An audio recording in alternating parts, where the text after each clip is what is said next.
ça craint un petit peu.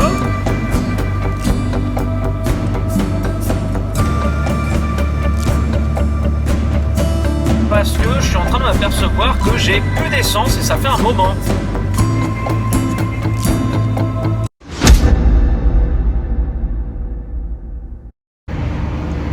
Eh bien on se situe à 1000 mètres d'altitude du coup et on est en train de monter la Sierra Nevada. Pour la petite histoire, le camion qui vient de me doubler depuis tout à l'heure, il me collait au cul et il me poussait en pleine montée. C'était un peu relou. Bon là ça craint un petit peu parce que je suis en train de m'apercevoir que j'ai plus d'essence et ça fait un moment.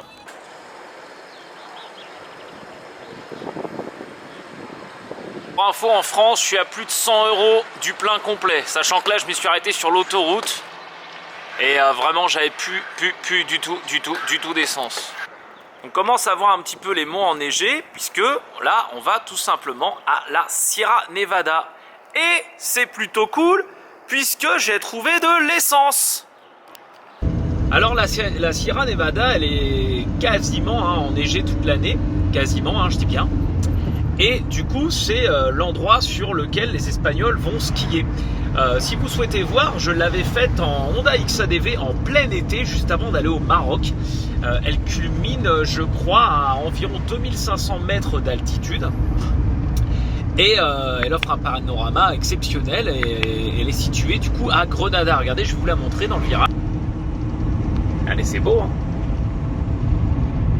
Par contre, au niveau de la route, je vous le dis franchement, ça blague pas, hein. On est sur environ du 10% de côte. Ça reste de la route de haute montagne, donc qui va être un peu enneigée parfois durant l'hiver.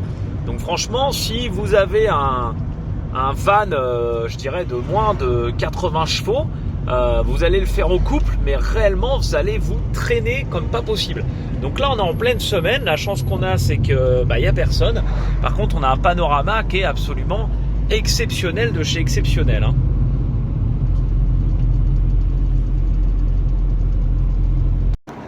Et ben juste là, en fait, pour vous dire, là on est à 1750 mètres d'altitude. Faut savoir que la Sierra Nevada, elle fait quand même 3700 mètres d'altitude. Alors c'est pas la plus haute route d'Europe, puisque la plus haute route d'Europe, c'est le col de la Bonnette qui culmine à 2800 mètres. Mais il faut savoir quand même que la Sierra Nevada domine toute l'Espagne. Et certains jours, on peut même apercevoir du haut du sommet la côte africaine. Déjà ce que ça donne niveau panorama. Et croyez-moi, là on est déjà bien au-dessus de tout. Et même la température commence un peu à baisser. Et voilà, franchement, c'est juste magnifique de la voir enneigée, sachant que lorsque j'étais venu, en fait, c'était en plein été, et par conséquent, il y avait pas de neige du tout, et j'étais monté quasiment jusqu'en haut, en fait, à pied. Je vous laisserai voir l'épisode avec mon XADV si vous le souhaitez. Je filme pas trop longtemps, en fait, en conduisant, parce que je vais pas vous cacher que la route est quand même un petit peu dangereuse. Et au niveau température, on baisse, on est à 12 degrés désormais. Alors il faut savoir que lorsque vous arrivez du coup à la Sierra Nevada, vous êtes à 2000 mètres d'altitude. Et à ce moment-là, du coup, il y a la ville dans laquelle vous pouvez vous arrêter, prendre un café, prendre les remontées mécaniques, etc. pour aller jusqu'en haut. Mais il y a aussi une autre route qui mène à ce qu'on appelle la zone alta. Et on est parti.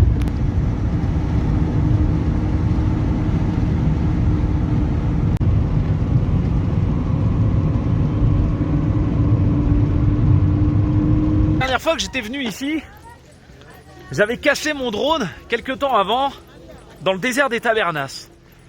Et du coup, j'étais un peu vénère de ne pas avoir pu faire de drone tout en haut de la Sierra. Et là, en fait, je suis venu, et Thémas que j'ai loué une luge. J'ai loué une luge. On va faire de la luge avec Kiki.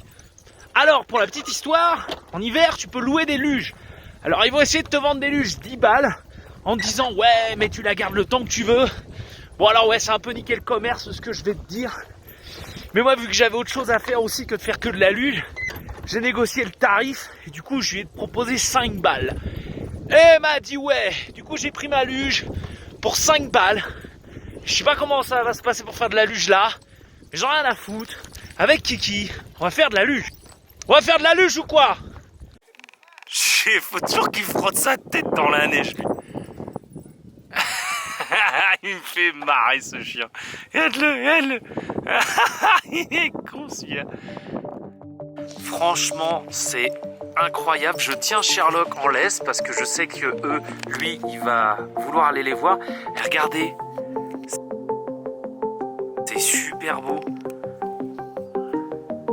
Ah, c'est magnifique. Elle est curieuse de Sherlock. Allez, viens. Sherlock, il est là. Regarde bien ça. C'est incroyable.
Chichi au bâton.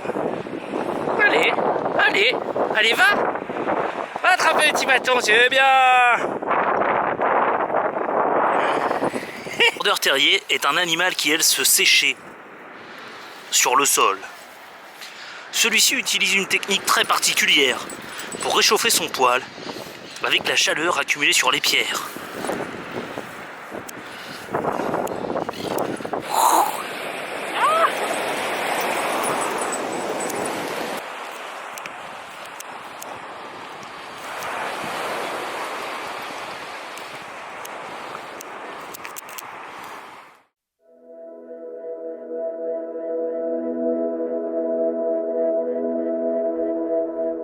Dans le prochain épisode, je te donne rendez-vous avec des plongeurs de l'extrême, et plus précisément avec l'équipe de Coral Sol.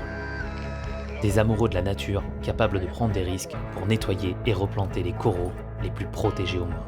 Alors, à très vite.